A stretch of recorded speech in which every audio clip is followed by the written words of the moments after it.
Hello, welcome to Living English. In today's episode, we're looking at how to talk about possibilities or what is likely to happen. And we're looking at a new verb tense, the present perfect. But first, it's time for sisters and brothers. In the last episode, Anne had lunch with Sarah's family. Now Anne and Sarah are having a talk.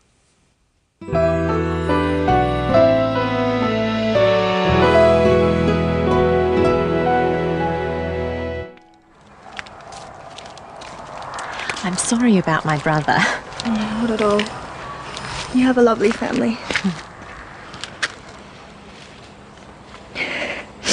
Everyone seems so happy. Anne, what's the matter? There's something I haven't told you. Oh, what is it? When I met your brother, I was thinking about my brother David. I haven't seen him for 2 years. How come? He's missing. One reason I came to Australia is to find him. I'm so sorry. Have you had any luck? Not yet.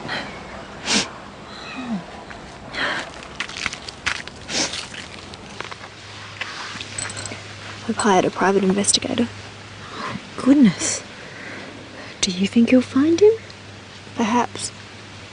I don't know. It's been a long time since David last called.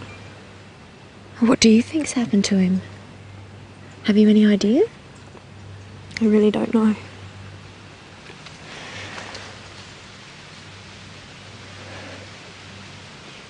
I can't help thinking the worst.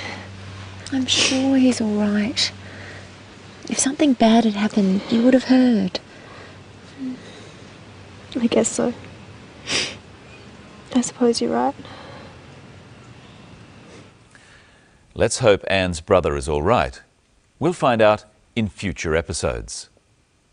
Well, let's look at some of the common expressions in that episode. First, Sarah apologizes for her brother's behavior. Remember, in the last episode, Sarah's brother Steve offered to take Anne out. You're lucky. I haven't been to the zoo. I'd love to go to the zoo. I'll take you. Sarah thinks Steve was a bit rude, so she apologizes.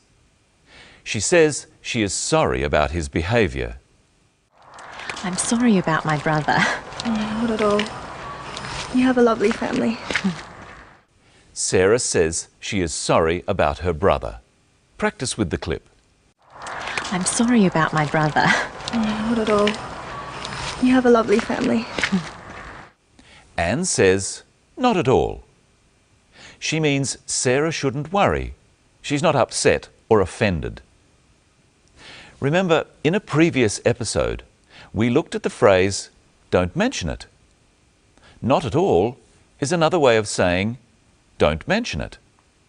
Practice with the clip. I'm sorry about my brother. You have a lovely family. Anne tells Sarah she is looking for her brother who is missing. Listen to this clip. I've hired a private investigator. Anne says she has hired a private investigator. She has hired a detective. This is an example of present perfect tense. She hired a detective, and the detective is still working. Present perfect is used for actions started in the past that are still true. Present perfect is made from the verb have and the past participle of another verb. First, let's look at the verb have. Repeat them with me. I have. He has. She has. It has. You have. We have. They have. In our example, she has hired a detective. The past participle of the verb to hire is hired. so this can be added to the verb have or has to make the present perfect tense, like this. Usually, we shorten the have and has like this, so we would say, I've hired a detective. She's hired a detective. They've hired a detective. That sounds like too many detectives. Let's look at some other ways of using the present perfect. Anne, what's the matter? There's something I haven't told you. Anne says there is something I haven't told you. This is the negative. If Anne has told Sarah, she would say, I have told you, or I've told you. But she has not told Sarah about her brother. So she says, I have not told you, or I haven't told you. Practice with the clip. Anne, what's the matter? Anne, what's the matter? There's something I haven't told you. There's another example in the story. Listen. When I met your brother, I was thinking about my brother David. I haven't seen him for 2 years. Anne says she hasn't seen her brother for 2 years. The last time she saw her brother was 2 years ago, and up until today, she still hasn't seen him. That's very sad, isn't it? Yes, it is. Hello, Michelle. Hello, Brenton. 2 years is a long time not to see your brother. How else could Anne have said that? Let's look at 3 little words.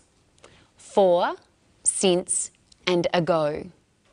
They are all used to talk about time in the past. So if I say I haven't seen you for a week, what do I mean? A week has passed, and in all that time, you haven't seen me.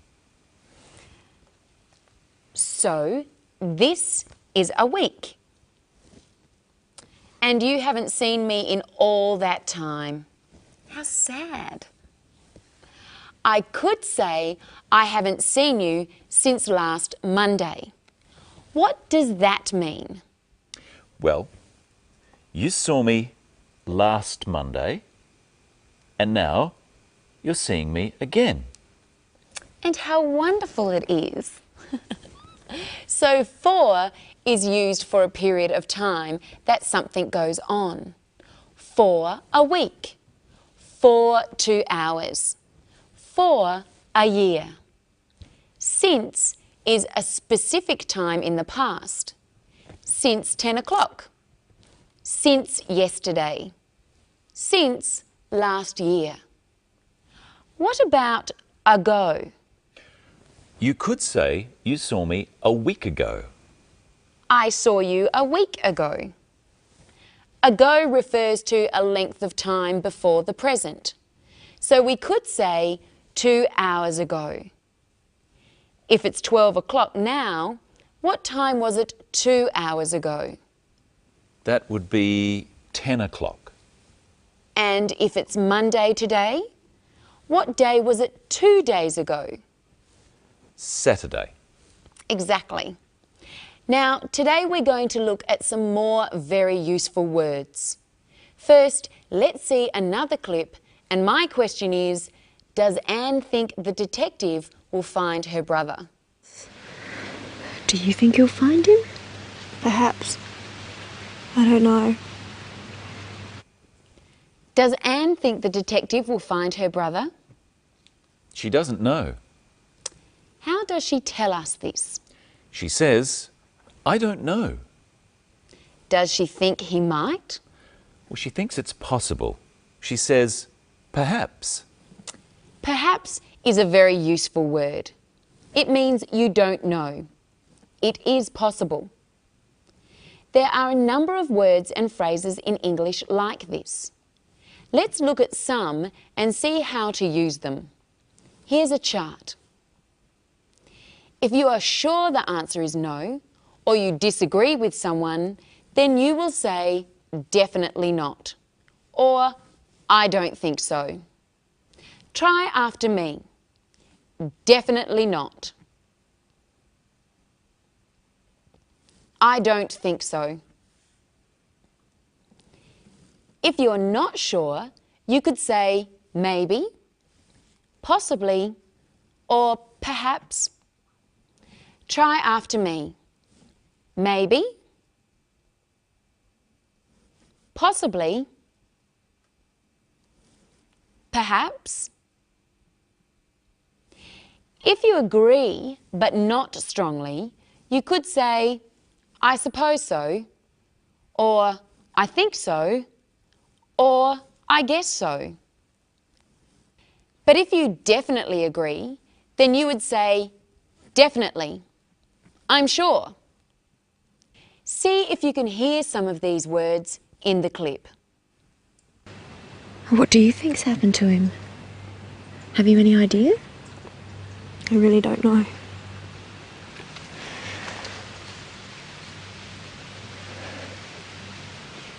I can't help thinking the worst. I'm sure he's all right.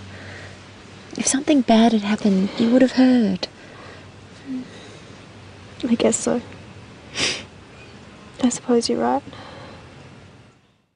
Does Sarah think David is all right? Yes, she's sure he's all right. Does Anne think so? She's not so sure. She says, I guess so, and I suppose you're right. Speaking of guessing, Brenton, I've got a game for you. Okay. I've got 3 cups here. They're all upside down, and under one of them is a sweet, like this one. Do you know which one? I don't know. I have no idea. Here it is. Now watch carefully while I mix them up. Now, where is the sweet? I think it's under this one. Are you sure? I think so. I'm fairly sure. What do you think at home? Is the sweet under this cup? Are you sure? Or do you think maybe? Or definitely not? No. No. Do it again, do it again. okay. I'll get it right this time. Okay. Which cup is the sweet under? This one, I think. You guess so? I guess so. I think. I'm fairly sure. No. Another okay. try. One Last more. time. All right. Which cup? This one. You're sure? Definitely. Okay, let's see. Yes! There Yes. we go. You can have that sweet. Thank you, Michelle. Well, it's definitely time for us to go. Oh, are you sure? I'm certain. But I'm sure we'll be back. And we'll look at how to describe a person. And we'll learn all about adjectives. What are they? Better watch next time and find out. And find out what happens to Anne next.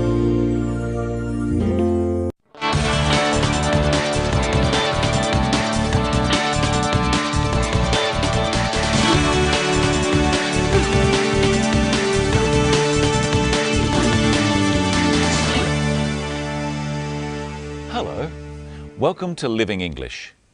On today's program, we're going to look at how to describe people. We'll also learn how to make an offer. We'll start as usual with our drama. In the last episode, Anne told Sarah about her missing brother. So let's see what Anne and Sarah are talking about now.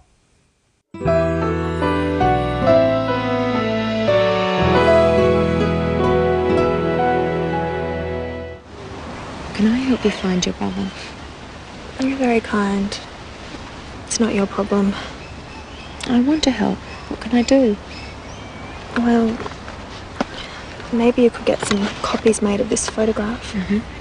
Sure, I'd love to. Anything. He's very good looking. Such a nice smile. Is he tall? Fairly tall. He looks very fit. Does he play a lot of sport? Well, he used to. What does he do? Is he a student? He's not really academic. He's clever, but he prefers to do things with his hands. He sounds nice. I'm looking forward to meeting him. Let's listen again to how Sarah offered to help Anne. Can I help you find your brother? You're very kind. It's not your problem. I want to help. What can I do? First, Sarah asks if she can help. Can I help you find your brother? Practice this phrase with Sarah on the tape.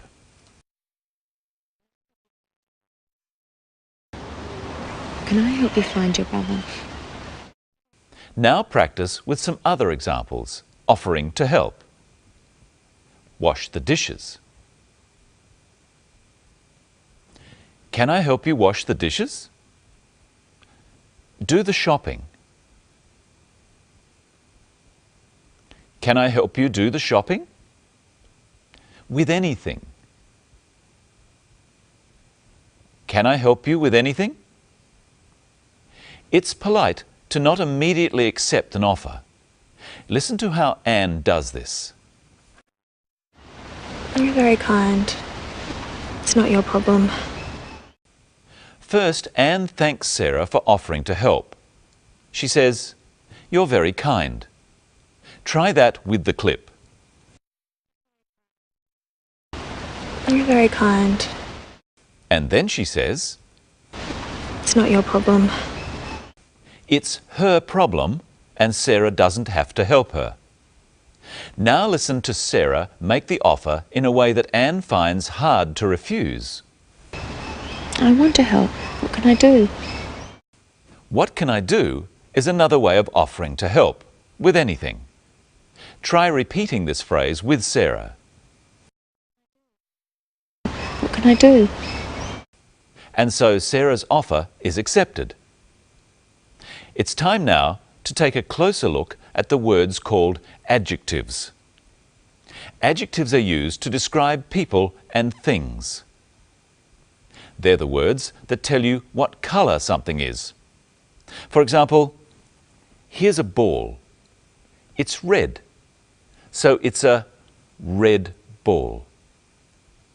Adjectives can tell how big or small something is. This is a big ball. You use adjectives to express your opinion about something. What a beautiful ball. Or what type it is. This is a plastic ball. Adjectives often go before the noun or the thing they describe. Let's look at today's story and see where Sarah describes Anne's brother. He's very good looking. Such a nice smile. Is he tall? Sarah described Anne's brother's smile. She said he had a nice smile. She used two other adjectives in that clip. Listen again and try to hear what they are. He's very good looking. Such a nice smile. Is he tall? They are good looking and tall. Adjectives don't always come before the noun or the thing described. They can also come after a verb. Anne's brother is good looking. He's handsome. And Sarah asks if he's tall. What other words are used to describe Anne's brother? He's not really academic. He's clever, but he prefers to do things with his hands. The two adjectives used to describe Anne's brother are clever and academic. Let's listen to academic again. He's not really academic. Someone who is academic is someone who likes to study. But Anne's brother is not academic. He doesn't like to study.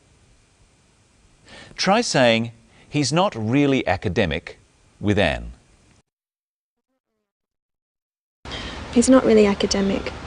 He's clever, but He prefers to do things with his hands. Anne's brother doesn't like to study, but he's clever. She means that he's smart enough to study if he wants to. He's clever is short for he is clever. We don't say he clever, we say he's clever. Is, was, are and were are all forms of the verb to be. When we use an adjective after the noun it's describing, we use a form of the verb to be straight after the noun or pronoun. Try this after me. I'm clever. You're clever. She's clever. We're clever.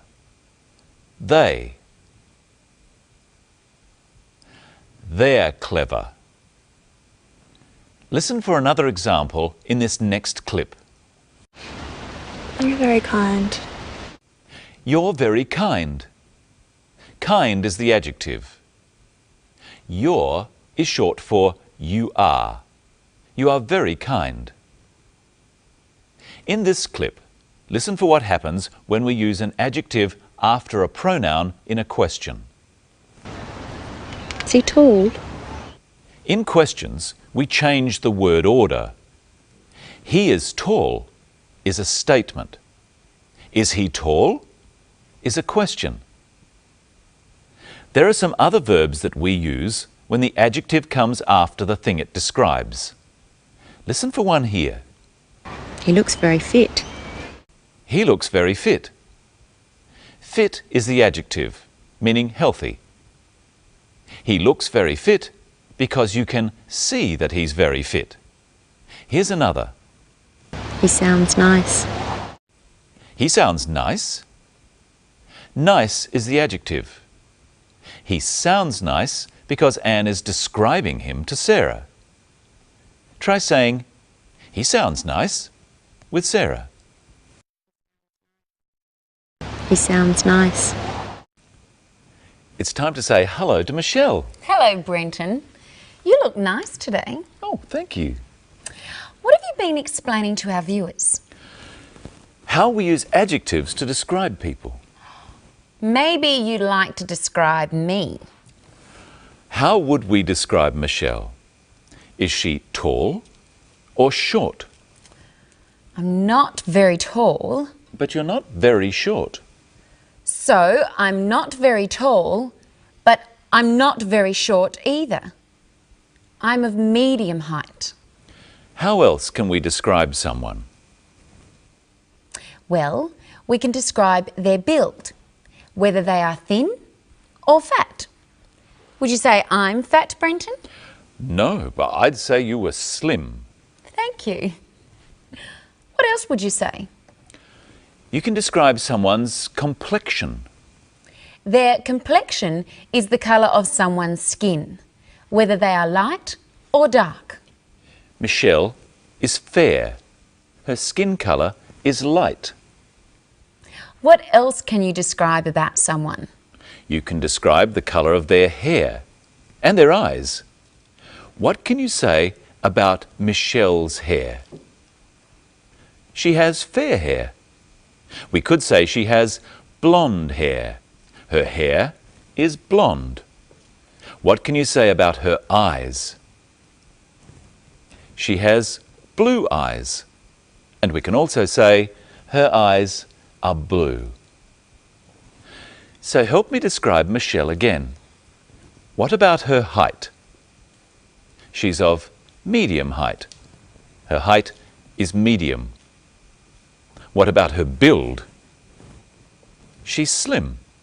Her build is slim. What about her complexion? She's fair. She has a fair complexion. What about her hair? She has blonde hair. Her hair is blonde. What about her eyes? She has blue eyes. Her eyes are blue. That's enough about me. Now, Brenton, let's see if our viewers can help me describe you. How would you describe Brenton? Is he tall or short? He's tall. What about his build? Is he thin, fat, or of medium build? He's of medium build. What about his complexion? Is he dark or fair? He's dark. What about his hair colour? He has dark hair. Is his hair black? No, unfortunately, it's a bit grey. What about his eyes? He has dark brown eyes.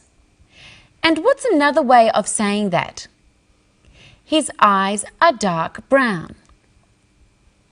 Now listen again to Anne using the adjective kind. You're very kind. Anne doesn't just say that Sarah is kind, she says you're very kind. You can use words like this in front of adjectives. Remember, I said my hair was a bit grey. You can also describe other things, such as the temperature, how hot it is. It's a bit hot. It's fairly hot. It's very hot. And you can also use not in front of very. She's not very tall. All right, you've already said that. Look at how Sarah uses the word very to describe Anne's brother. He's very good looking. Am I very good looking? You're fairly good looking. Oh. Listen to how Anne says how tall her brother is. Is he tall? Fairly tall. He's not very tall, he's fairly tall. What's another way of saying fairly tall, Brenton? You could say quite tall. That means that he's tall, but not very tall. I'm fairly tired now, Michelle. It must be time for us to go. I'm quite tired myself. In our next show, we'll be looking at dates and how to plan a day out with someone. Until then, goodbye. Goodbye.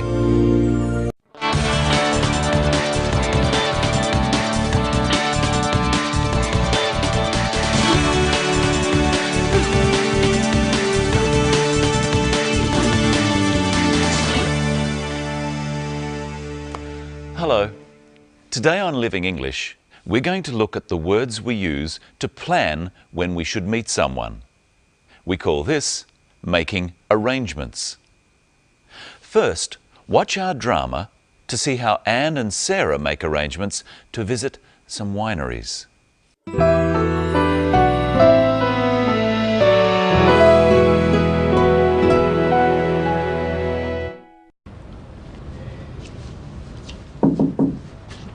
Come in, Anne. Good morning. Good morning. Are you feeling better today? Yes, thank you. What's on the agenda? I'm thinking about this trip to the wineries. I want to meet your main suppliers and talk to them about the market. Great. They've been dying to meet you. When do you want to go? As soon as possible. How about tomorrow? I can't tomorrow. I've got some other appointments. What about the day after tomorrow? Yes, that's good. It's Monday today, so that will be Wednesday. What date is that? The 5th of November. Okay. What time shall we meet? I'll pick you up at 9 o'clock. Good. How many wineries do you think we'll be able to see? I'm not sure. 4 or 5. Definitely our biggest suppliers, and maybe a few surprises. Oh, I can't wait. Will it take all day? Most of the day. I'll start ringing now and let them know that we've got a very important client all the way from Singapore. Thank you. I'm looking forward to it. Me too.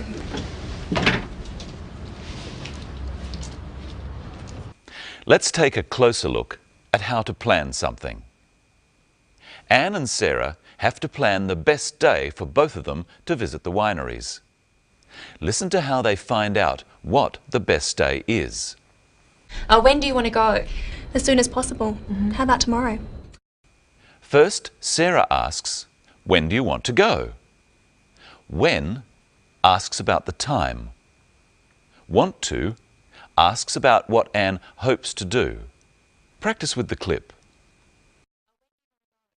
When do you want to go?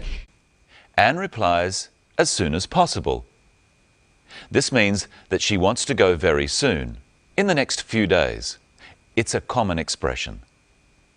Try saying it with Anne. When do you want to go? How about tomorrow? When do you want to go? As soon as possible. How about tomorrow?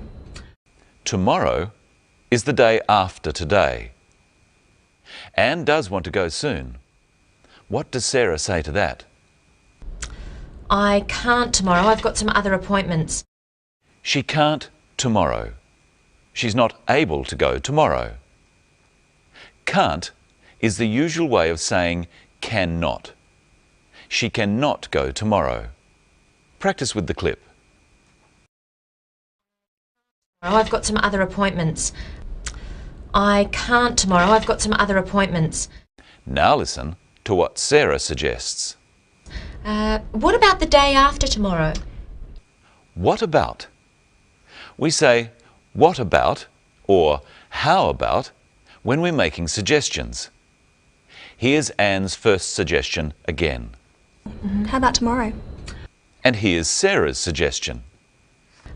What about the day after tomorrow? And what does Anne think about that suggestion? Yes, that's good. It's Monday today, so that will be Wednesday. So, Wednesday is the day to go to the wineries. Not tomorrow, but the day after tomorrow. A quick question. If today is Monday, what is tomorrow? Tuesday. But Anne needs to find out about the day after tomorrow, Wednesday. Listen. What date is that? The 5th of November. Okay. What time shall we meet? I'll pick you up at 9 o'clock. It's time to say hello to Michelle. Hello, Michelle. Hello, Brenton. Hello, everyone. Today we're going to learn about the words we use to talk about dates. Here's Sarah to remind us of the date Anne will visit the wineries. The 5th of November. When we say a date, we use the and the adjectival number for the day, the 5th, and say of, and then the month, the 5th of November. Let's have a close look at adjectival numbers. Help me, Brenton. There are 5 things in this bag. Take one out. What is it? It's a ball. So, the first object Brenton took out is a ball. What's next? It's a video. That's the second object. Next, we have a cap. That's the third object to appear.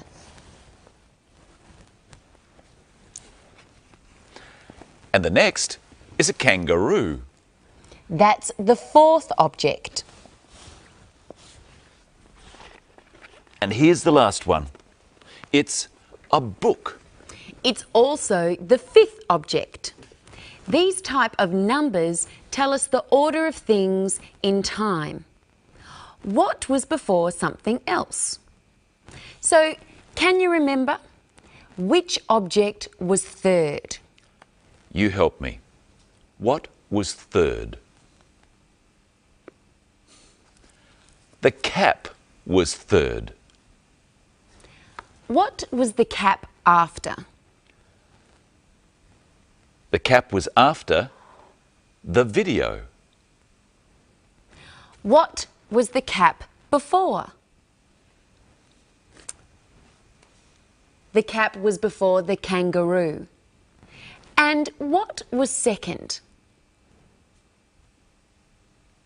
The video was second. What was the video after? The video was after the ball. What was the video before? The video was before the cap. What was fourth? The kangaroo was fourth. What was first? The ball was first. And what was fifth? The book was fifth. And we can also say the book was last, because there was nothing after the book.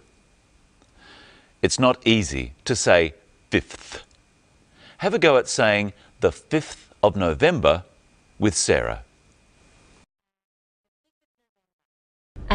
The 5th of November. Which program are we doing today, Brenton? This is our 12th program.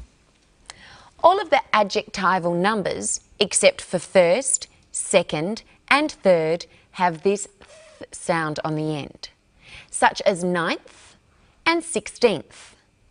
Often we just write the number followed by the th. The ones with a v sound, 5 and 12, change their v sounds to f sounds. 5th, 12th. Now see if you can remember what number program this is. It's the 12th. There can be 31 days in a month. How do you say 20 and 30? Instead of just a th sound, we add an eth sound. 20th, 30th. I see that the spelling changes too. The Y's on the end change to I's. What about 23? That's the 23rd. And 31? That's the 31st. Let's try some on our viewers. How do you say this date? The 22nd of June.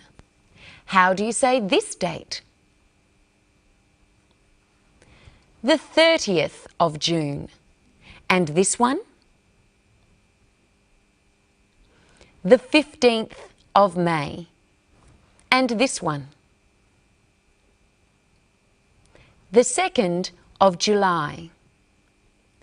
Let's listen to the date Sarah and Anne will visit the wineries one last time. The 5th of November. When is your birthday, Brenton? The 19th of June. His birthday is on the 19th of June. When's your birthday? Oh, I'm sorry your birthday is not today, Brenton, because I made you a cake. Thank you, that's a beautiful cake. Would you like some? Oh, yes, please. Okay, how much? Oh, that's too much. That's a half of the cake. Okay.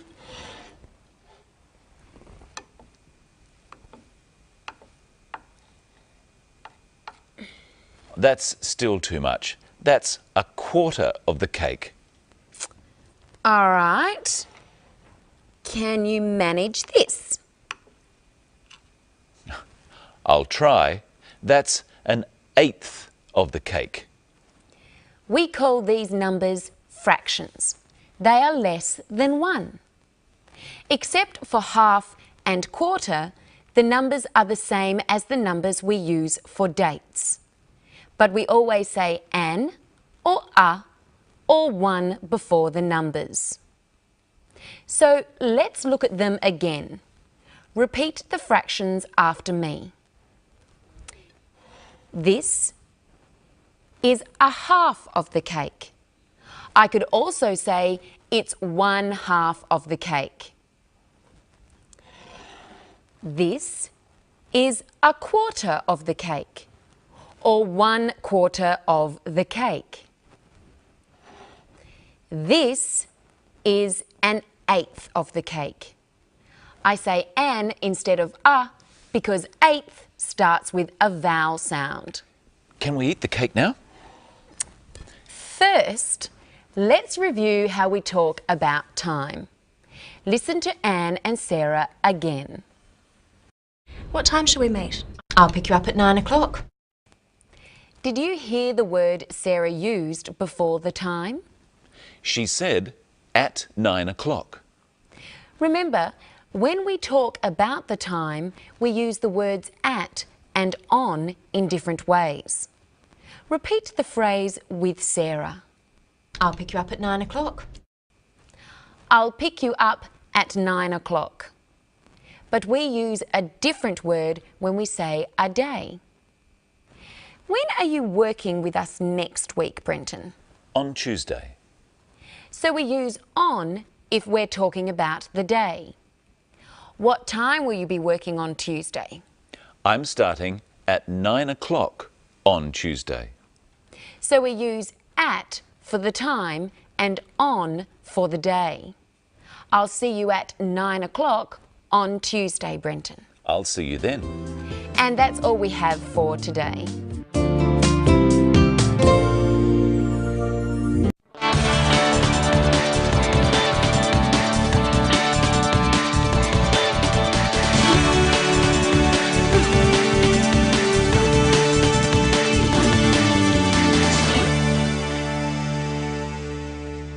Hello, welcome to today's program.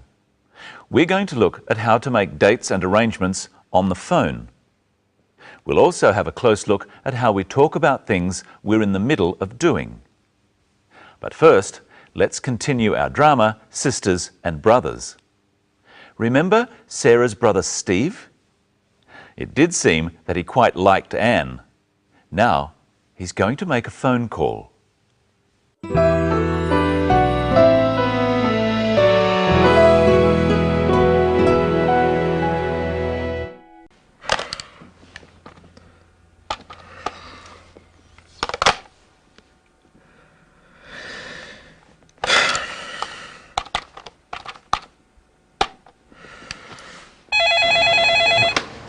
Medina Hotel Marie speaking. How may I help you?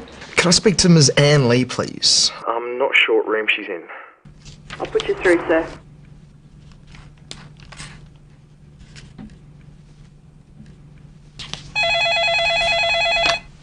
Hello, Hello, Anne? This is Steve Parker. Steve Parker. Steve, Sarah's brother. We met just Oh, Steve. Hello, Steve. Hi, what are you doing? Oh, working. I'm planning a trip to the wineries later in the week. Ah, when are you going? Wednesday. Oh, good. What are you doing tomorrow? Nothing? Why? Well, I have the day off, and I was just wondering. Well, I was just wondering whether you wanted to go to a wildlife park with me. You said you'd like to go to the zoo? That's right, I did. Yes, thank you, Steve. I'd love to go. All right. I'll meet you in the foyer. 10 o'clock? Okay, 10. I'll see you then. Great. Good night, Anne. Good night, Steve.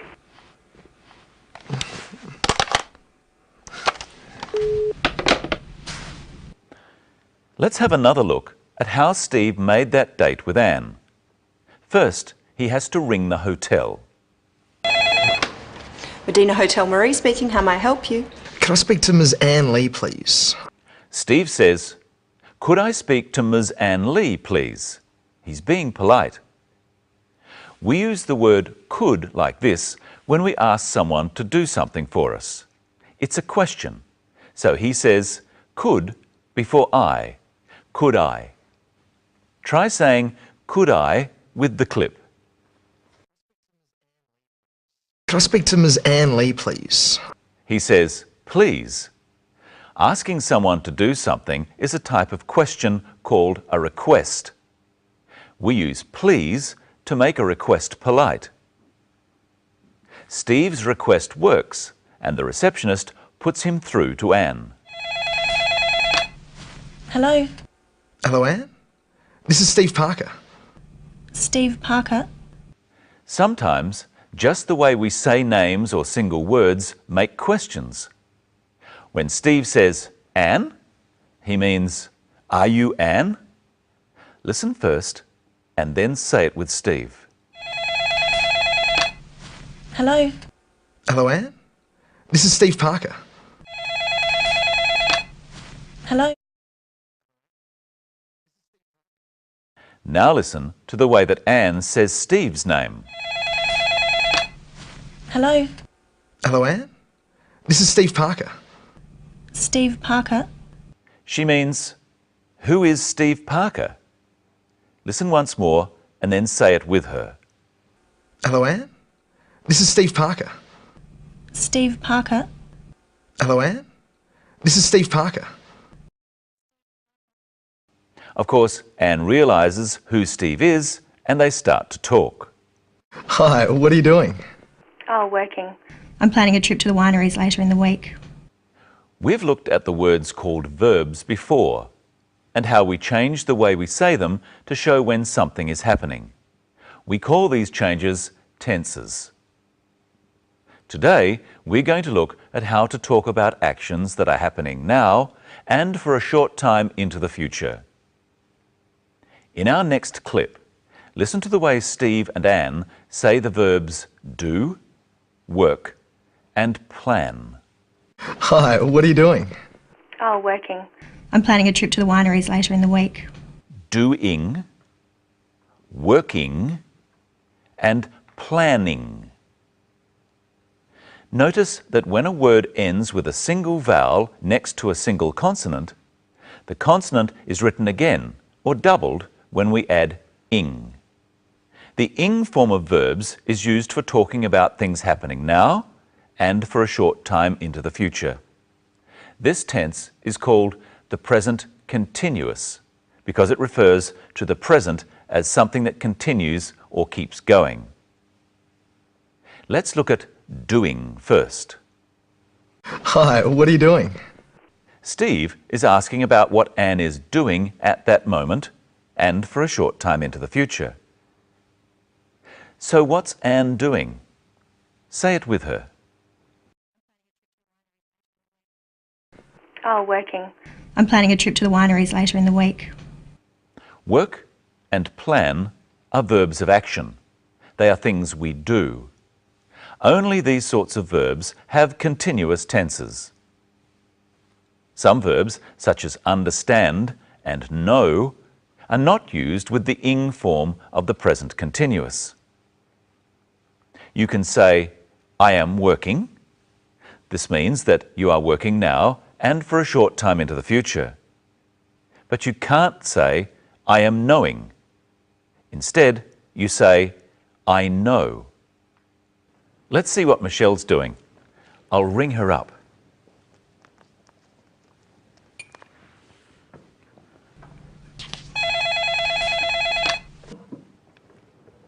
Hello, Michelle Croton speaking. Hello, Michelle. This is Brenton. Hello. What are you ringing me for? Well, I just want to know what you're doing tomorrow. I'm doing some shopping. Why?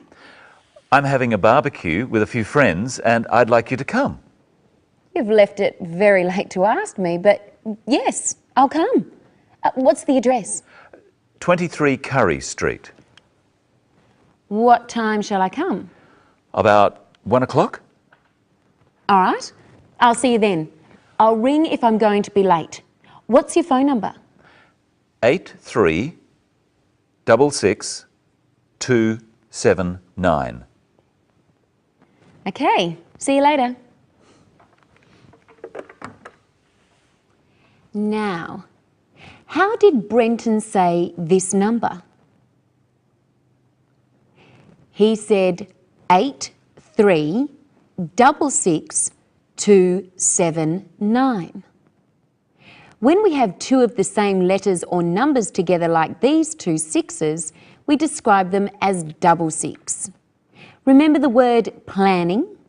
That has a double N. Now try to say this phone number. We would tell someone that this number is 82771122. I'd better phone Brenton. 8366279. 66279. Medina Hotel, Marie speaking. How may I help you? Oh, sorry. I dialed the wrong number. Sorry. The clerk said the place where she works, the Medina Hotel, and then Marie speaking. When taking phone calls for a business, it's best to say what the name of the business is so the person knows if they've got the right number. Speaking is another example of the present continuous. Marie spoke and kept speaking into the future. I think we should hear that again. I'll use the redial button. Medina Hotel, Marie speaking. How may I help you? How may I help you? This is a formal way of asking, how can I help you? It's a high-class hotel. Remember that we say can or may before I in questions. Now I should ring Brenton. Tell me the number while I dial so I don't get it wrong again. 8366279. Thanks.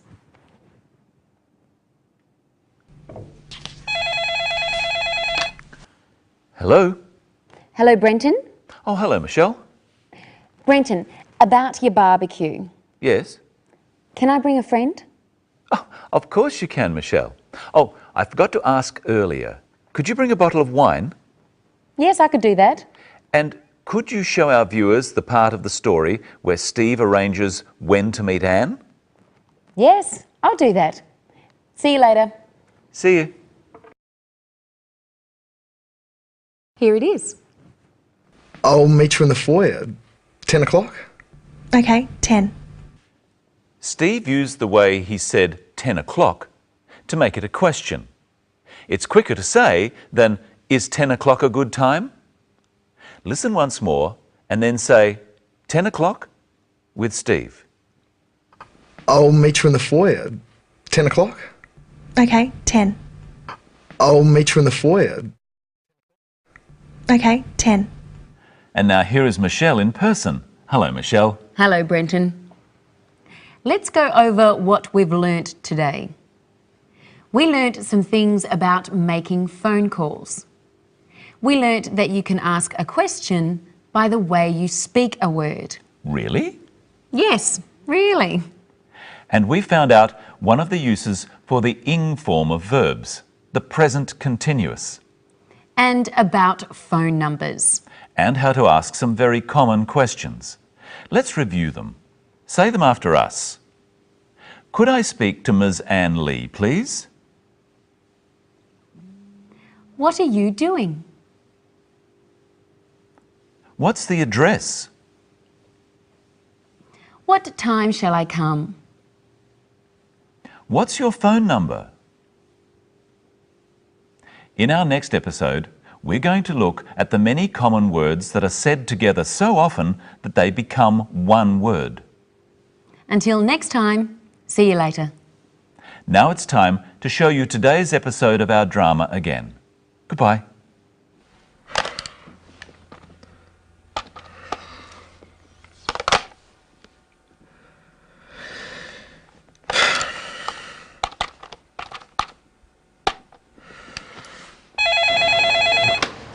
Medina Hotel, Marie speaking. How may I help you? Can I speak to Ms. Anne Lee, please? I'm not sure what room she's in. I'll put you through, sir.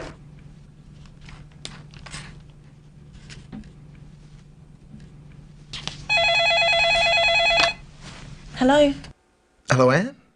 This is Steve Parker. Steve Parker. Steve, Sarah's brother. We met just Oh, Steve. Hello, Steve. Hi, what are you doing? Oh, working. I'm planning a trip to the wineries later in the week.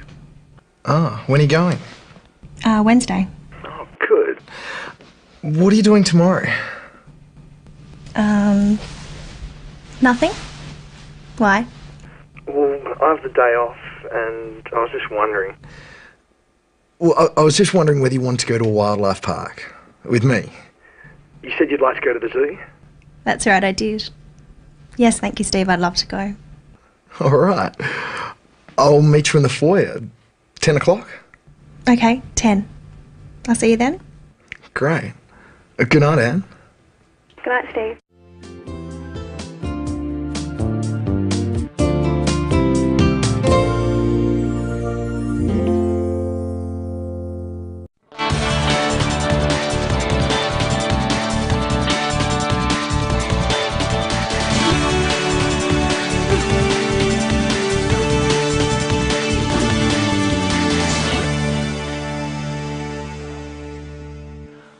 Welcome to Living English. Today we join Anne and Steve as they plan what to do on their day at the wildlife park. Later we'll be looking at two of the smallest and most important words in English, the and a. First though, here's another episode of Sisters and Brothers. In the last episode, Steve arranged to take Anne to a wildlife park. Today, we catch up with them as they enter the wildlife park.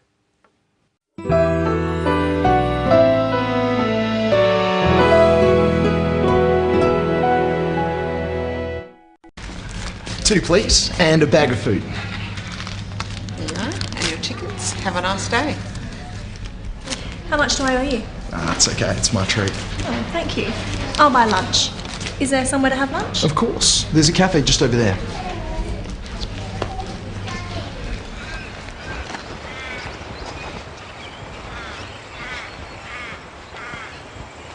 What do you want to do first? I really want to hold a koala. Is there a koala here? Yes. It's the most popular animal. We might have to queue though. I don't mind. What else is there? Are there some kangaroos? Of course, there are lots. And birds. I've heard Australian birds are amazing. Don't worry, you'll get to see lots of birds. What should we do first? Well, the kangaroos are just over there, and I think the birds are next.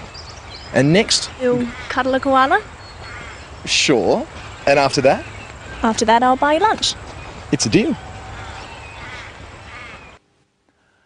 Let's start today by looking at how we use the words a and the. We call these words articles. The is the definite article, and a and an are indefinite articles.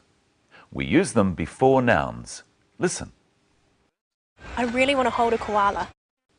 Anne wants to hold a koala. She's not talking about a definite or particular koala. She just wants to hold any koala.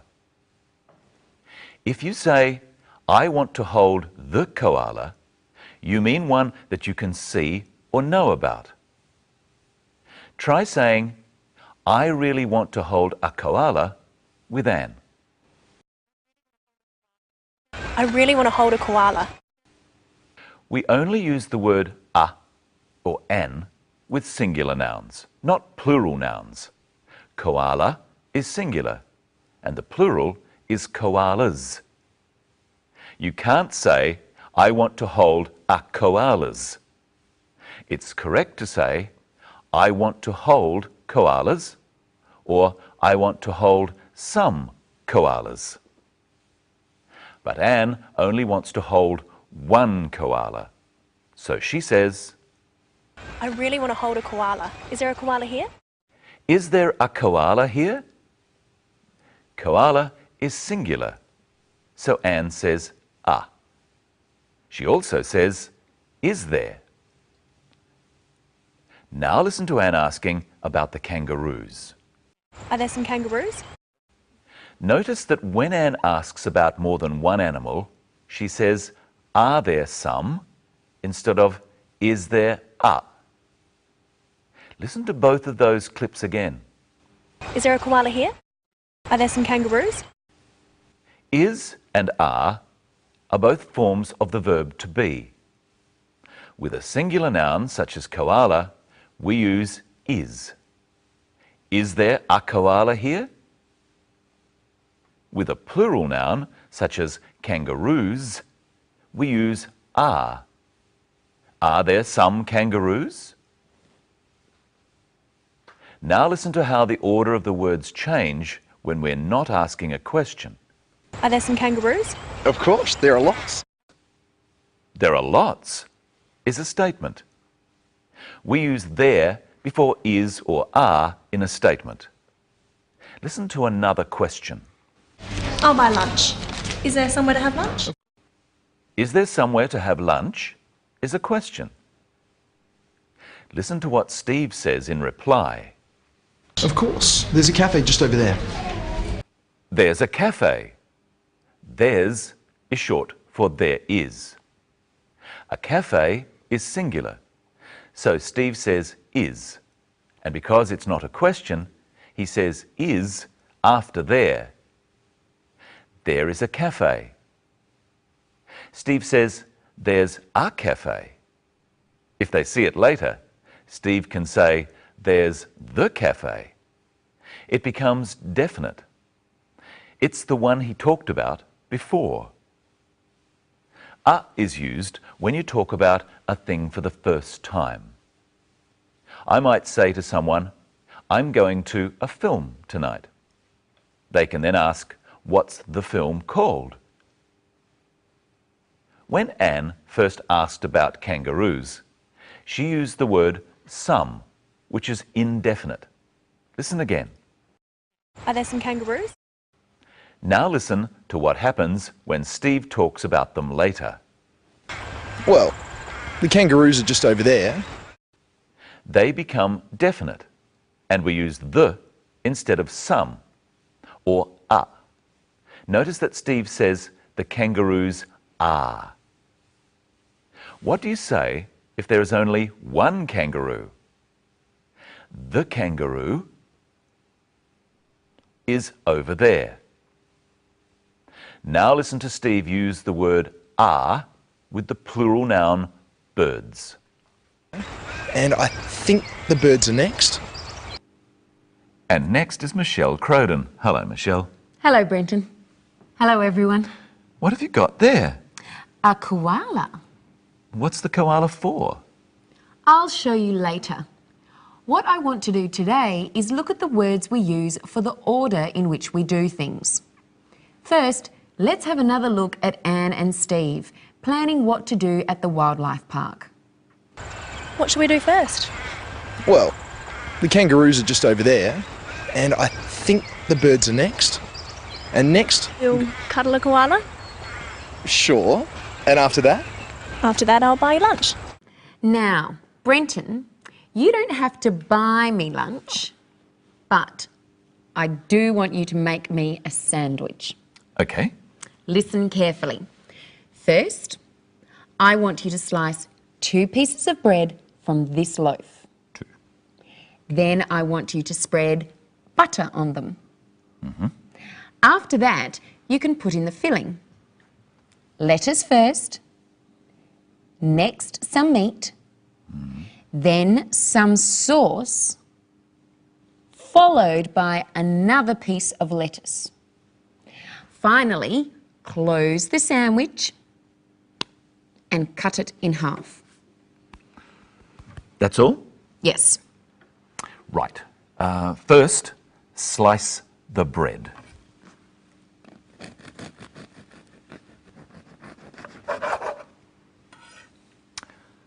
Two slices. Very good. Then it's spreading butter. Mm-hmm. Excuse me.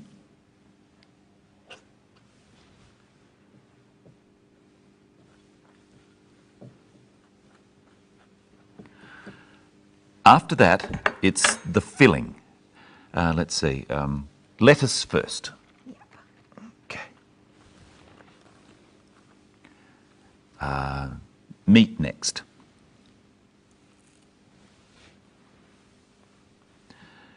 Sauce after that.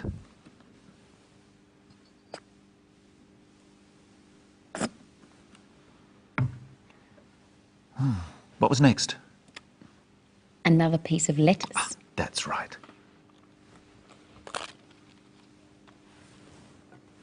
And finally, close the sandwich and cut it in half.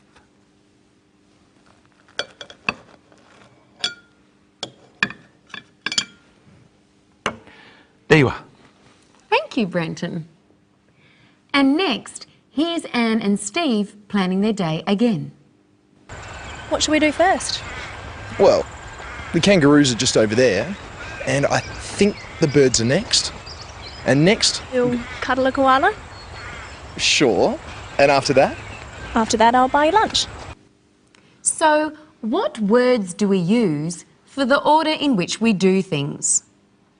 We start with first. And then we can use words such as next, then, after, and followed by. Does it matter what order you use them in? No. Except we finish with finally or lastly. Now, you said that you'd show me later what we're going to do with the koala. Yes. I just want you to tell me what it is. It's a koala, of course. Why didn't you call it the koala? Oh, you asked what it is in general. For instance, I'm a man, one of many. The same as he is a koala. Just one example of all koalas. Very good. He's a koala, but what's a koala? A koala is an animal. An animal. We use an before words that start with a vowel sound. The vowel sounds are firstly the short vowel sounds. A, an animal. I, an igloo. E, an egg. O, an ostrich. A, an umbrella. Then the long vowel sounds. A, an alien. E, an eagle. I, an island. And O, an open door. U is a consonant sound, and we say at university and at European. So, what's this, Brenton? It's an ant. A big ant. You changed an ant to a big ant. Why? We only use an straight before a word that starts with a vowel sound. Big starts with a consonant, so we say a big ant. Right again. Now it's your turn. This is a kangaroo. This is an egg. And this is a koala. Let's listen to Anne one more time. What else is there? Are there some kangaroos? Yes, here are some kangaroos. And here's the koala. Catch. Oh. In our next program, we're going to learn some more about animals like this and how to describe them. See you next time. Here's today's episode of our story once again. Bye. 2, please, and a bag of food. There you are. And your tickets. Have a nice day. How much do I owe you? It's okay, it's my treat. Oh, thank you. I'll buy lunch. Is there somewhere to have lunch? Of course, there's a cafe just over there.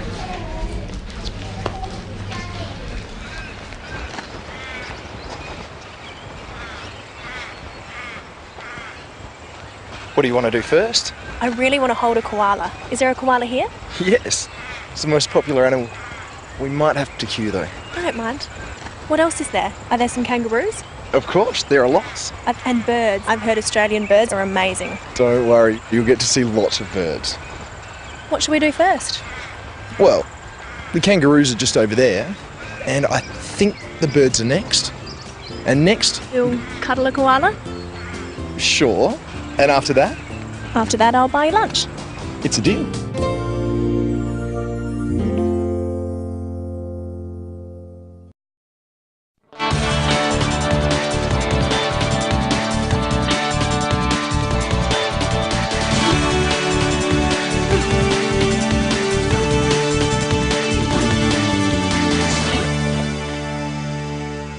Hello, welcome to Living English. We're going to learn about describing things today. We're going to describe animals. First, look at this episode of our drama, where Steve and Anne spend some time together in a wildlife park.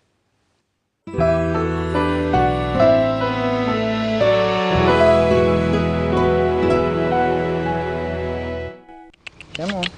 Look at this big grey one. He's massive.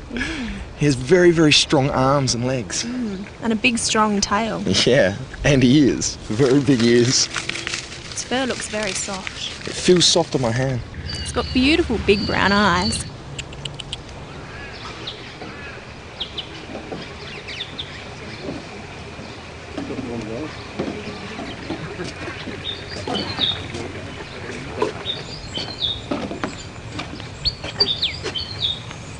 Oh, look at that little black and white one. Oh, yeah. I think that's a willy wagtail. They're very fast. They move around a lot. It's cute. It's got such a long tail. Yeah.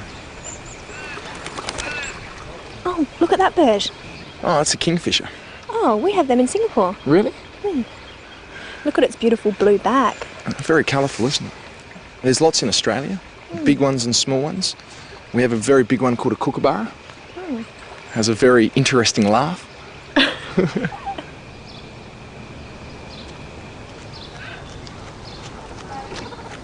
So soft and cuddly. Yeah, like me. They've actually also got really sharp claws. See? Oh, he's so cute. Can I take him home? I don't think they'd be very happy about that.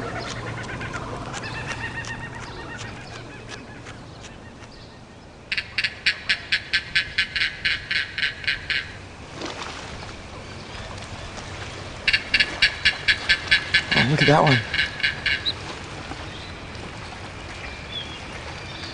What's the matter? Nothing, I'm just feeling a bit homesick. Come on, let's go get something to eat.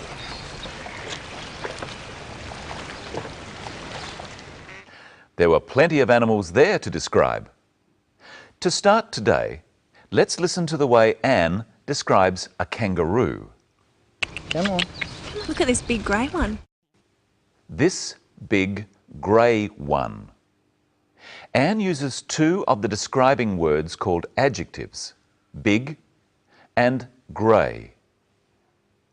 When we describe something like an animal, we usually say something about its size and colour. When we do this using two adjectives before the thing described, this big grey one, we say the size first and then the colour. This big grey one. Have a try saying, "Look at this big grey one," with Anne. Come on. Look at this big grey one. Anne says one instead of kangaroo. You can say one instead of a noun that can be counted. You can count birds. One bird, two birds, three birds. So you can say one instead of bird. Some nouns can't be counted, such as milk.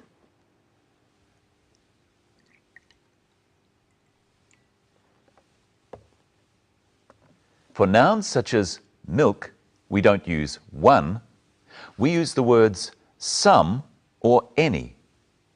For instance, if I said, "Do we have milk?" you could answer, "Yes, we have some," or "No, we don't have any."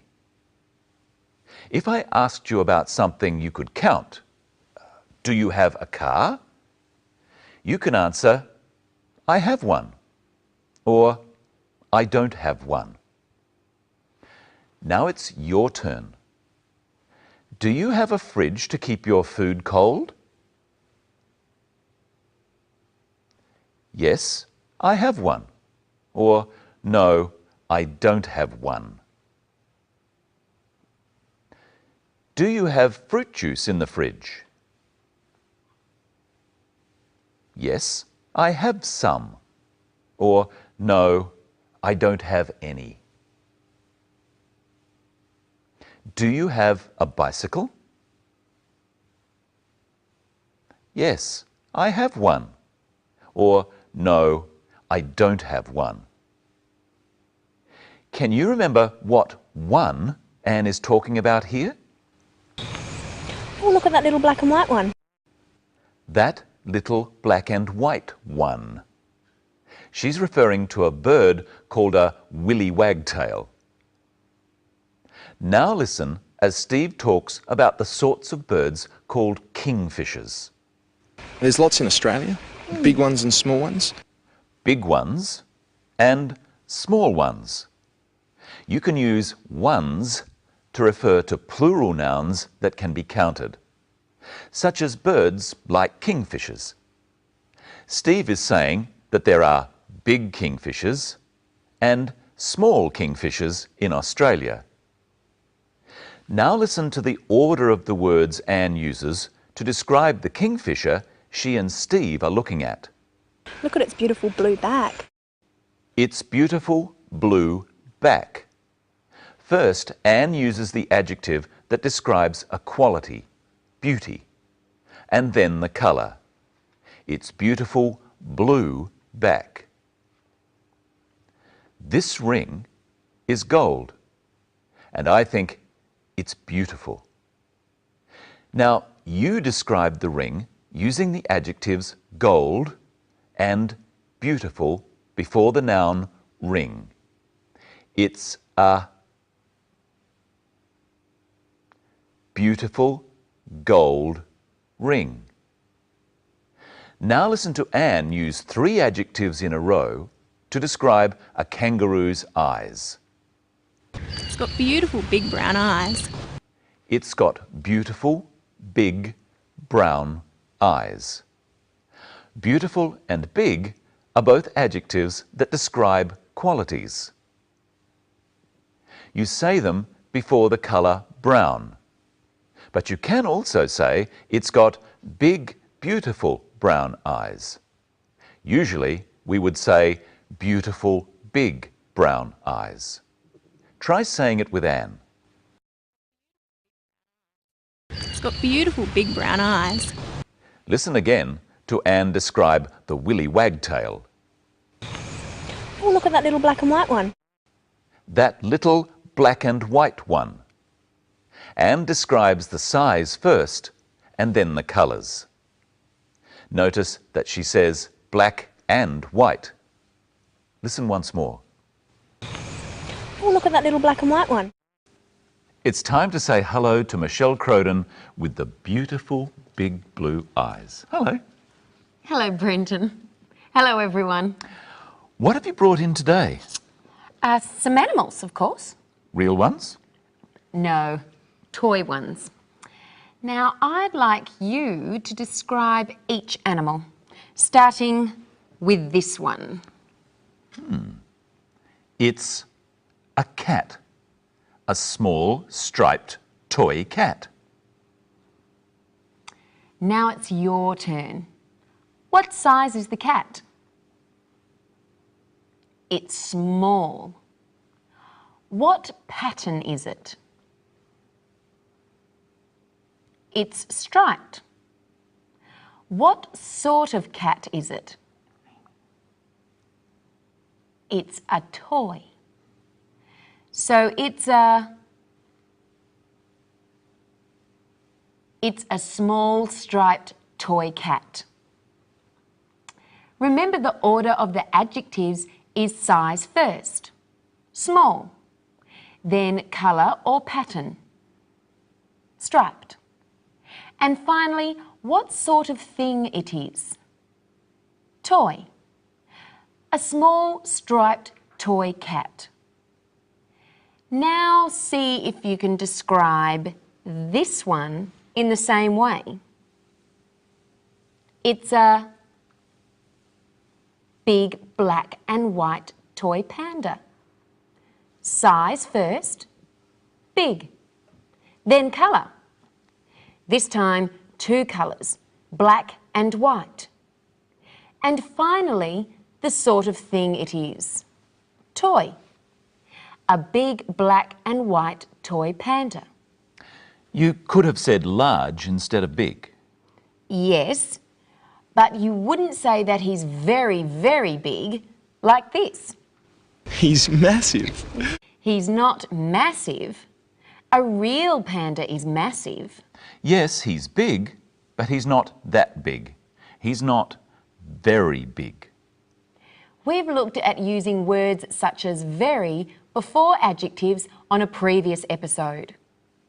Listen to Steve using very here to describe a sort of kingfisher called a kookaburra. We have a very big one called a kookaburra. Has a very interesting laugh. We use very to mean more than.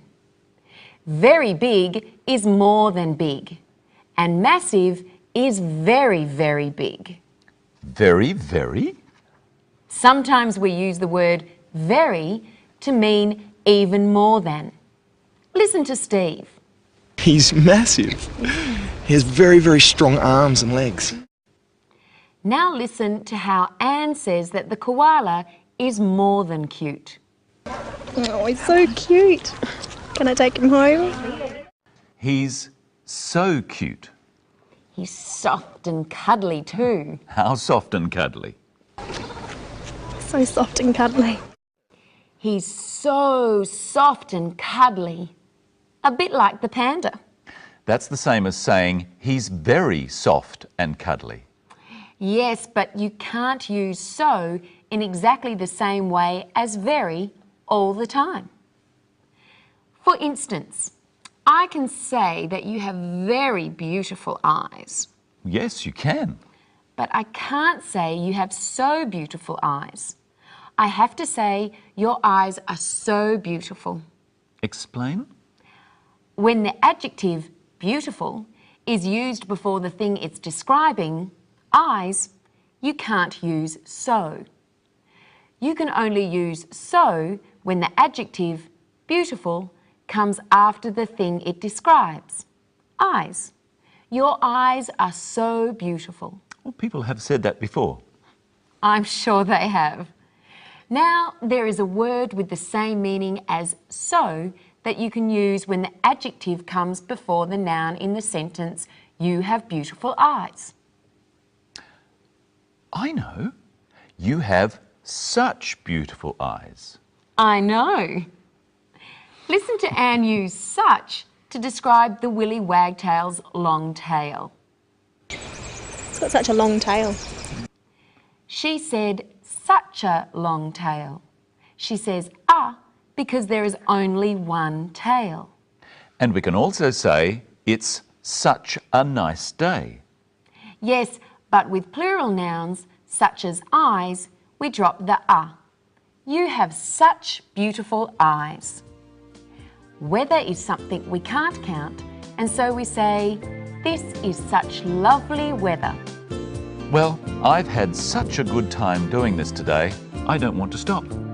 But it's time for us to say goodbye.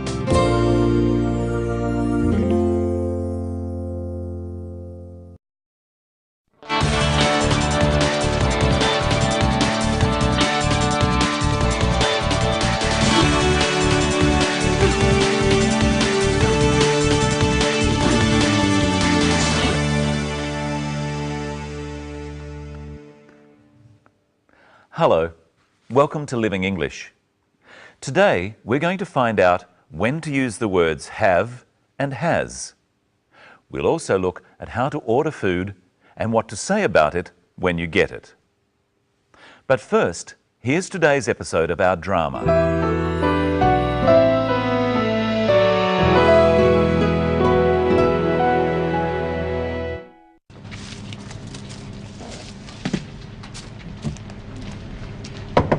What would you like?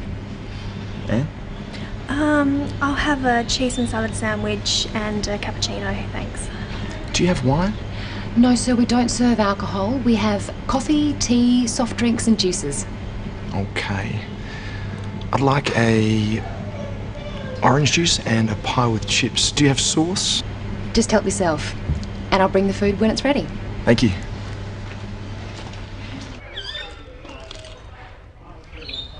Is that good? It's delicious. You should try one. It's real Aussie food. Maybe one day. I don't eat a lot of meat. How's your coffee? It's very good. Don't you drink coffee? Sometimes. I prefer tea or juice. So, was the koala the best? Oh, definitely. The kangaroos are interesting too. I've never seen a real ones before. And the birds are wonderful. I think I like the birds the most. They're so colourful and so many different kinds. What about you? What did you like best? Just being here.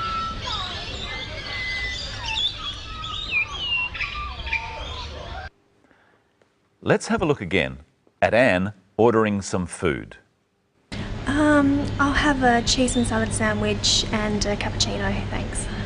She says, I'll have, and thanks. Try ordering a cheese and salad sandwich and a cappuccino with Anne.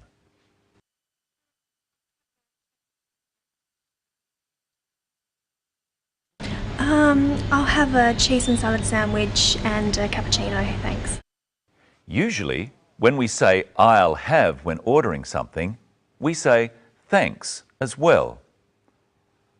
You can also say could I have or can I have. Try ordering a cappuccino, that's a coffee with froth on the top, saying can I have. Can I have a cappuccino, thanks? You can also say please instead of thanks. Try saying please with could I have a cappuccino? Could I have a cappuccino, please? Now listen to Steve ordering his lunch. I'd like a orange juice and a pie with chips. I'd like an orange juice. I'd is short for I would. I would like an orange juice. Try saying, I'd like an orange juice and a pie with chips.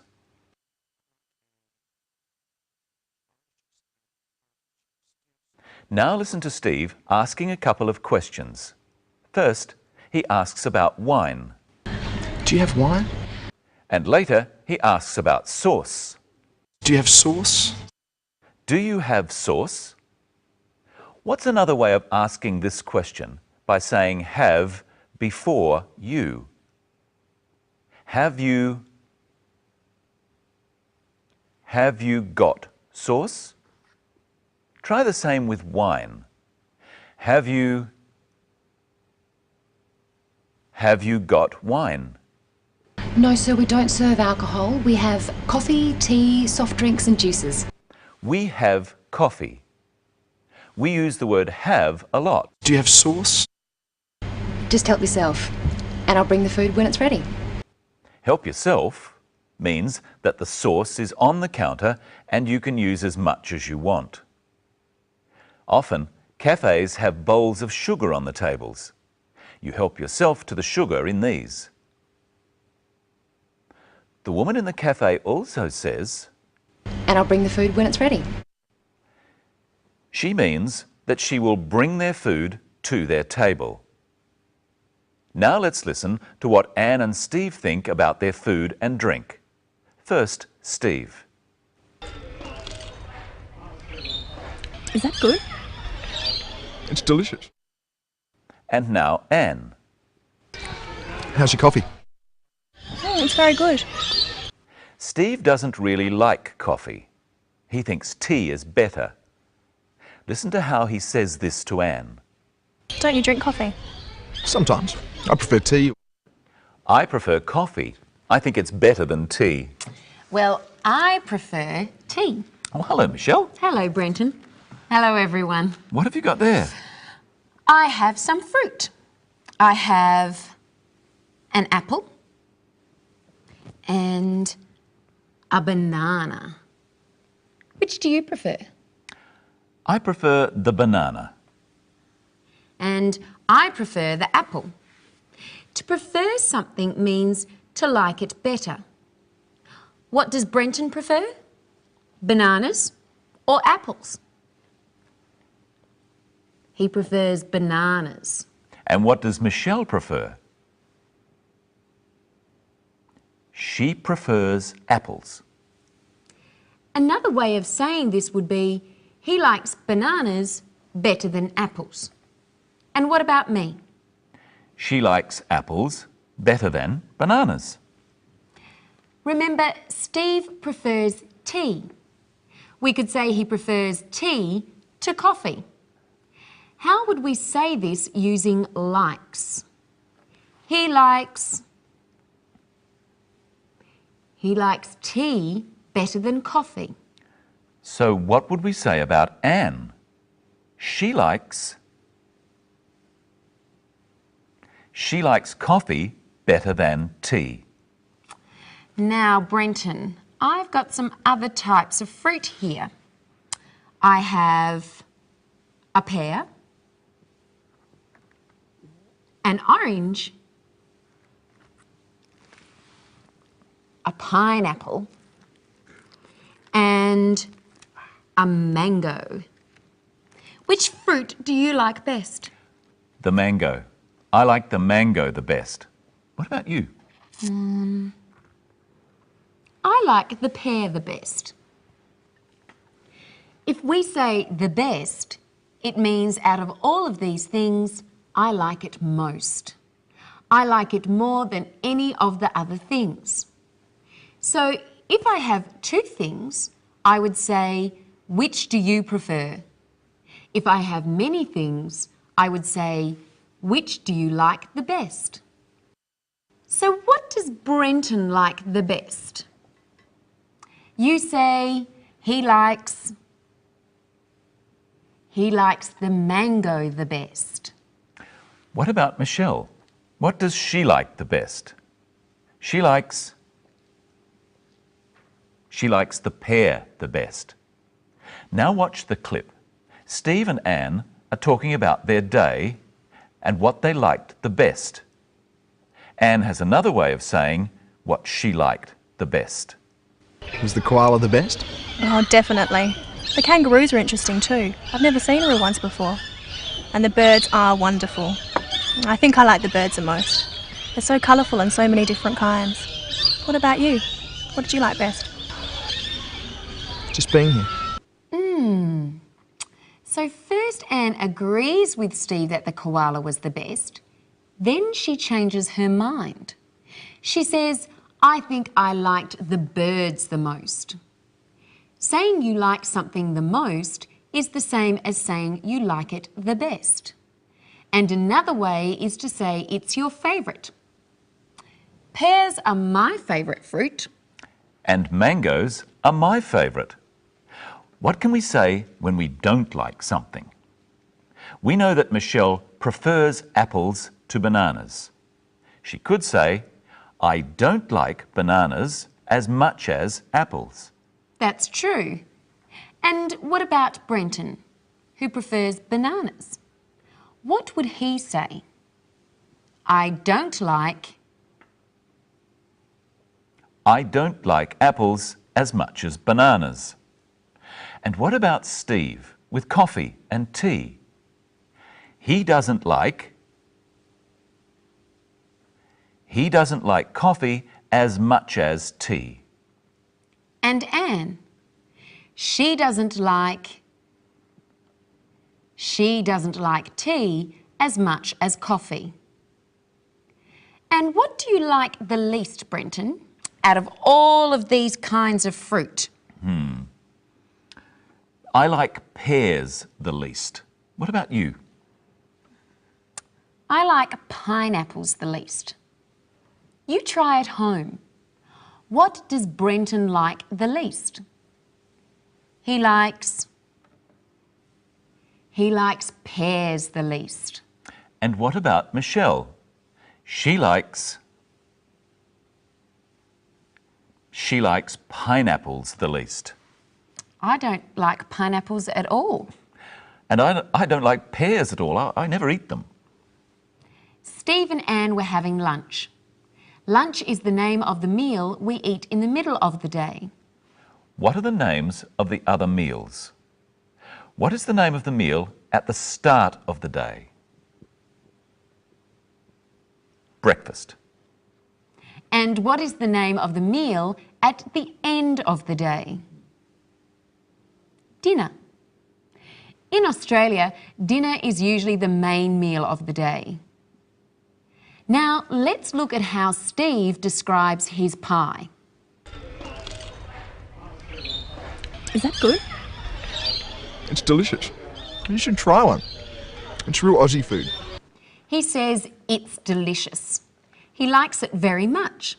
It tastes good. You try saying it's delicious with Steve. Is that good? Is that good? It's delicious. Delicious is an adjective. It describes the food. How would you describe your mango? It's delicious. It's sweet. It's very juicy. How would you describe your apple? It's also delicious. It's crisp or firm. It's refreshing. Remember in the last program, we looked at adjectives to describe animals. Listen to Anne describing her day at the wildlife park. See how many adjectives you can hear describing animals. Was the koala the best? Oh, definitely. The kangaroos are interesting too. I've never seen a real ones before. And the birds are wonderful. I think I like the birds the most. They're so colourful and so many different kinds. How many did you hear? There were 3. Let's listen again. First, how does Anne describe the kangaroos? The kangaroos are interesting too. She said the kangaroos were interesting.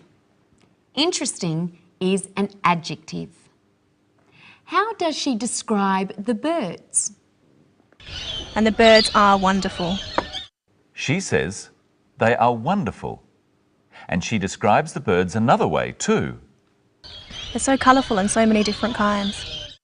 She says they're so colourful. Notice that little word so. Saying something is so colourful is the same as saying it's very colourful. And that's all we have time for today.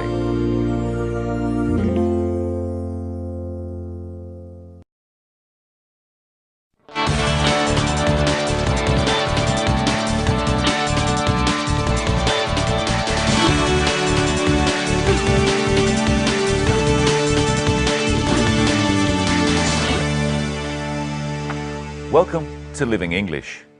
Today we'll be looking at how to talk about routine, things you do every day. In our last episode of Sisters and Brothers, Anne and Steve were at the wildlife park getting to know each other and some Australian animals. We catch up with them as they talk about their different lives.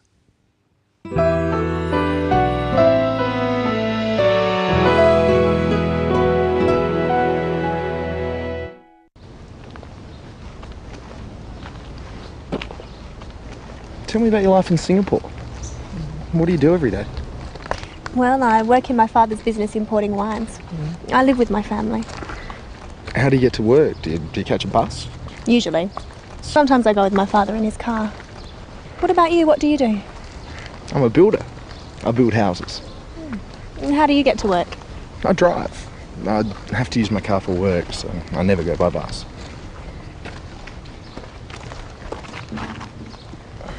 Do you enjoy it, your work? Mostly. It's not easy being a builder, but it's outside. I prefer to work outside. I never work outside. Occasionally I travel though, like now. And what do you do on the weekends? Sometimes I go shopping, sometimes I go out. Where do you go? Nightclubs? Not really. Occasionally.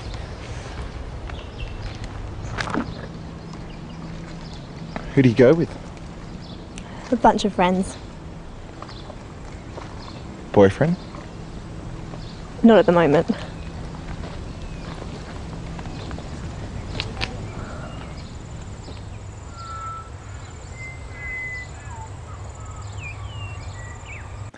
Well, it looks as if Anne and Steve will be seeing more of each other in the future.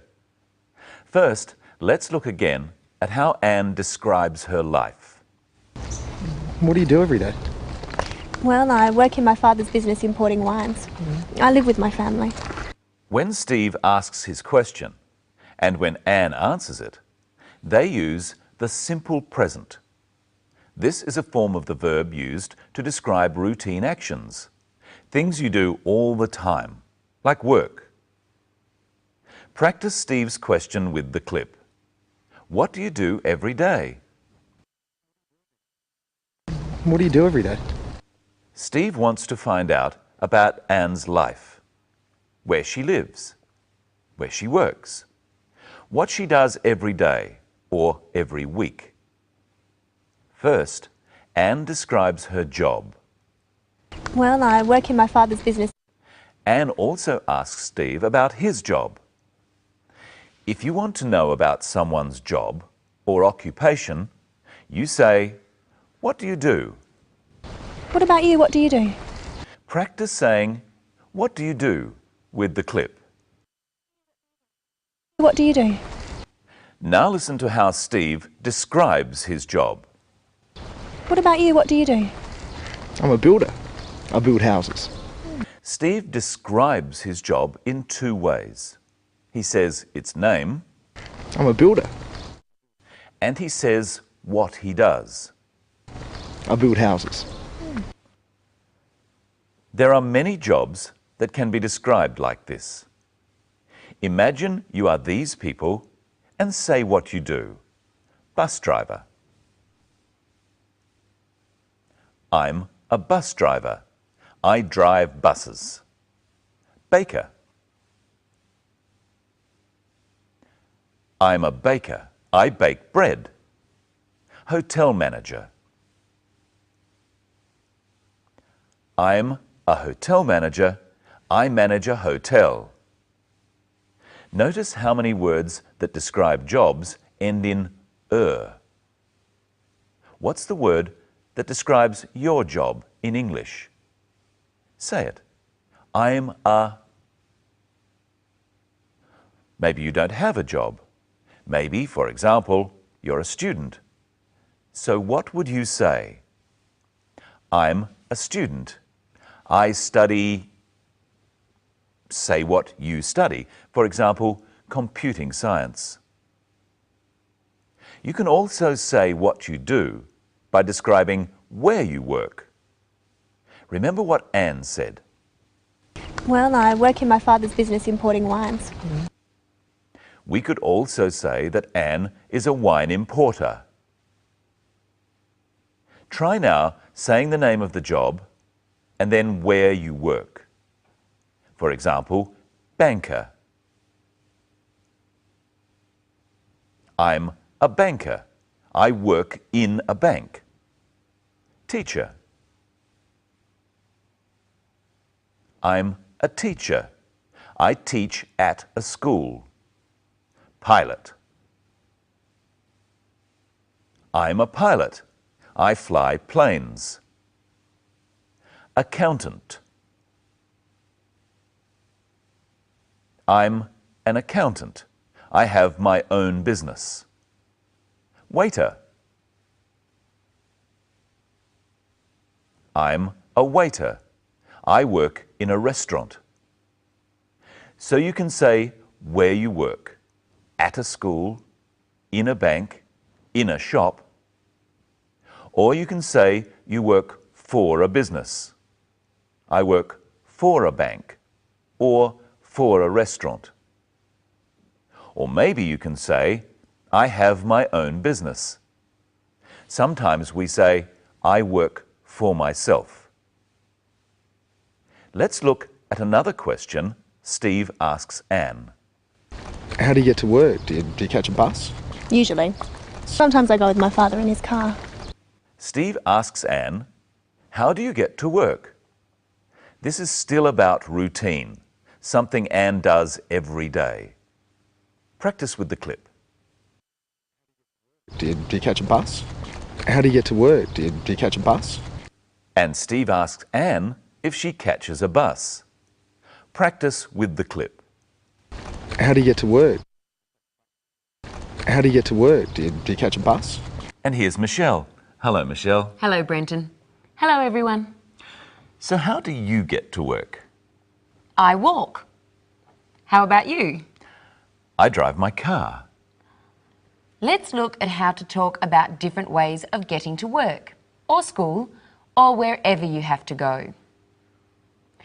How do you get to work? I drive to work. I go by car. I walk to work. I go on foot. Let's think of some other ways. By bus. I catch a bus. I go by bus. By train. I catch a train. I go by train. For most types of transport, we say by. By bus, by train, by car. But we say on foot. So, Brenton, do you ever go to work by bus? No, never. Let's look at our story again. Anne and Steve are talking about working outside. I prefer to work outside. I never work outside. Occasionally I travel though, like now. And what do you do on the weekends? Sometimes I go shopping, sometimes I go out. Anne and Steve were talking about things they do, apart from work, and how often they do them. That is, how many times. Let's look at 5 words. Never, occasionally, sometimes, often, always. Let's find out how often Brenton does things. Here's a week. Let's put a tick on how often Brenton does things. I'm going to ask him, how often? You help me by asking the question too. First, about exercise. How often do you exercise? Every day. I exercise every day. So he always exercises. Go to the cinema. How often do you go to the cinema? Occasionally. I occasionally go to the cinema. Watch TV. How often do you watch TV? Sometimes. I sometimes watch TV. Use the telephone. How often do you use the telephone? Often. I often use the telephone. Play sport.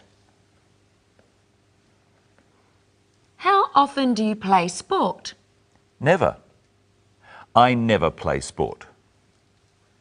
Now help me answer the questions. How often does he use the telephone? Often. He often uses the telephone.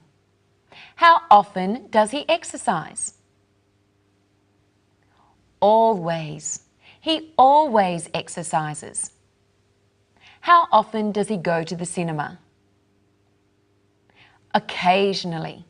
He occasionally goes to the cinema. How often does he play sport? Never. He never plays sport. And how often does he watch TV? Sometimes. He sometimes watches TV. Now let's have another look at the story and see if you can hear the words they use to describe how often they do things. I prefer to work outside. I never work outside. Occasionally I travel though, like now. And what do you do on the weekends? Sometimes I go shopping, sometimes I go out. Where do you go? Nightclubs? Not really. Occasionally. So Brenton, let's see how closely you and our audience were listening. How often does Anne go to nightclubs? Occasionally. She occasionally goes to nightclubs. How often does Anne work outside?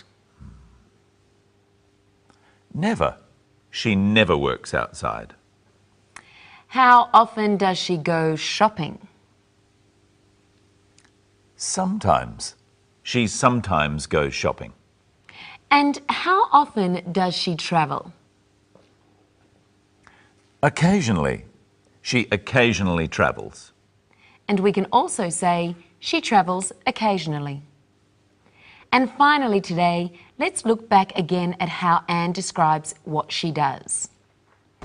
Well, I work in my father's business importing wines.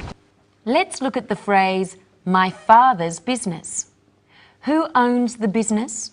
Her father owns the business. How do we know? Because of the apostrophe. An apostrophe is a punctuation mark which shows possession. So, my father's business means the business of my father, or the business which belongs to my father. We use an apostrophe, then an S. So we could say, Michelle's hair is blonde. Michelle's hair means the hair that belongs to Michelle. And we could say, Brenton's shirt is yellow. The apostrophe shows that the shirt belongs to Brenton. Well, it's time for me and my shirt, and you and your hair, to go.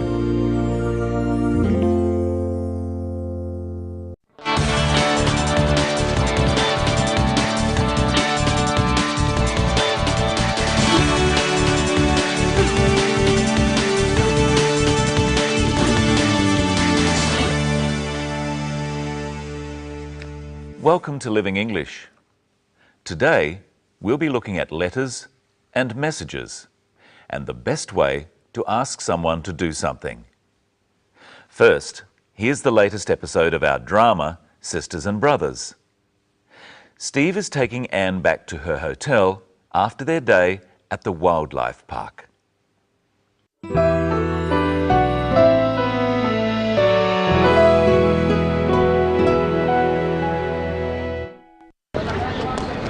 Did you have a good day? Very much.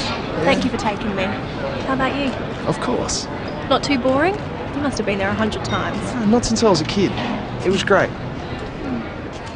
Do you like Chinese food? I love Chinese food. I'm going to cook a Chinese meal for you and your family. Really?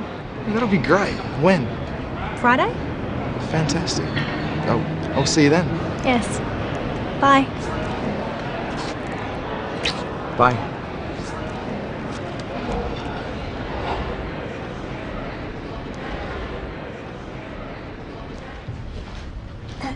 Excuse me. Sorry, Miss Lee, I didn't see you.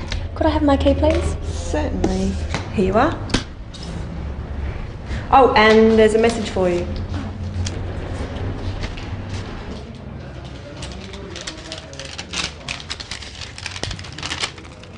Dear Ms. Lee, please call my office. I have some news for you. John Barber, private investigator. What did the message say again? Let's have a closer look. The message says, Dear Ms. Lee, please call my office. I have some news for you. John Barber, private investigator. When we write letters, we start by writing Dear, and then the name of the person we are writing to. In this case, Ms. Lee. Notice that her formal title, Ms. Lee, is used. We'll look more closely at formal letter writing later in the program. First, let's see how Anne gets the attention of the clerk. Excuse me. Sorry, Miss Lee, I didn't see you. Anne said, "Excuse me." We say, "Excuse me," when we want to get someone's attention. Try saying it with the clip. Sorry, Miss Lee, I didn't see you. Excuse me. Sorry, Miss Lee, I didn't see you. Now listen to Anne asking for her key.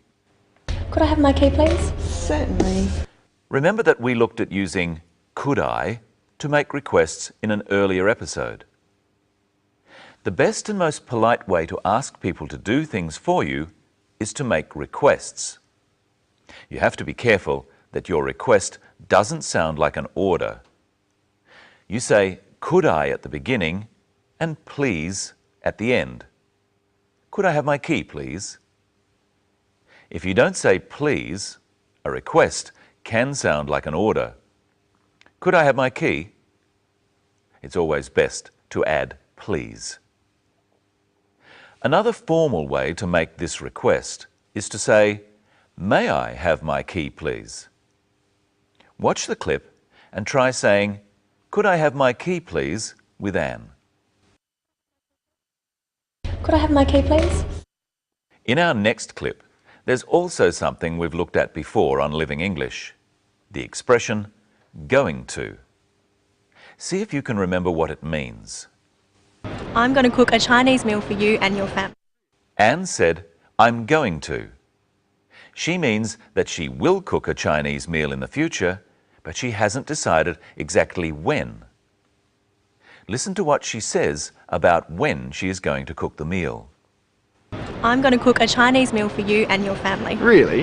That'll be great. When? Friday? She says, Friday? Notice the inflection in her voice. Friday? She's not completely sure. If she was sure, she would say it like this, Friday. Using this kind of inflection indicates that we are not certain. Try saying Friday after Anne. Really? That'll be great. When? Really? That'll be great. When? Friday? Now listen to the way Steve and Anne say goodbye. Fantastic. I'll see you then. Yes. Bye. Bye is a casual way of saying goodbye. It's like saying see you later or see you. Fantastic. I'll see you then. Yes. Bye. Now let's go from the informal to the formal. Informal means casual, friendly, not official. Formal means official, not casual. Usually, formal letters are to people you don't know. For example, a job application or something related to work. You always start with something called a salutation. You write dear, followed by the formal name of the person you are writing to. If you were writing to me, you would write, Dear Mr. Whittle. If you don't know the name of the person you're writing to, write, Dear Sir or Madam. When you finish the letter, you write, Yours faithfully, followed by your name. If you use the person's name, it's the custom to write, Yours sincerely, followed by your name. It's time to say hello to Michelle. Hello, Michelle. Hello, Brenton. Hello, everyone. Do you write letters? Not very often. I use email and text messaging.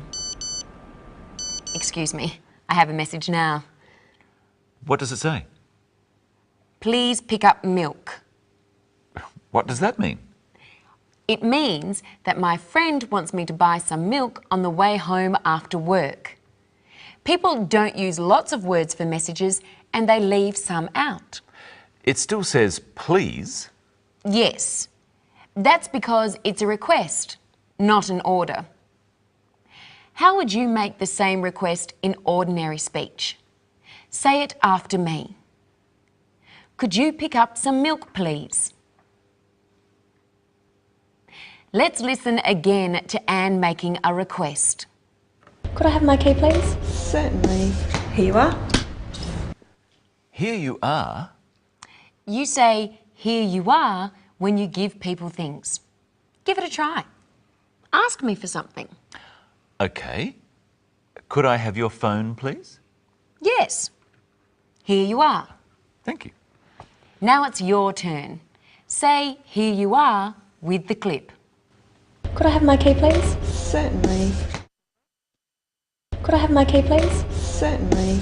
Here you are. Nice phone. Could I have my phone back, please? Here you are. Another message. What does this one say? It says, sorry, forget milk. What does that mean? It means that I don't have to buy the milk. I should forget about it. It doesn't say please, it says sorry. Why? Well, he's apologising for making me think I had to stop and buy some milk later.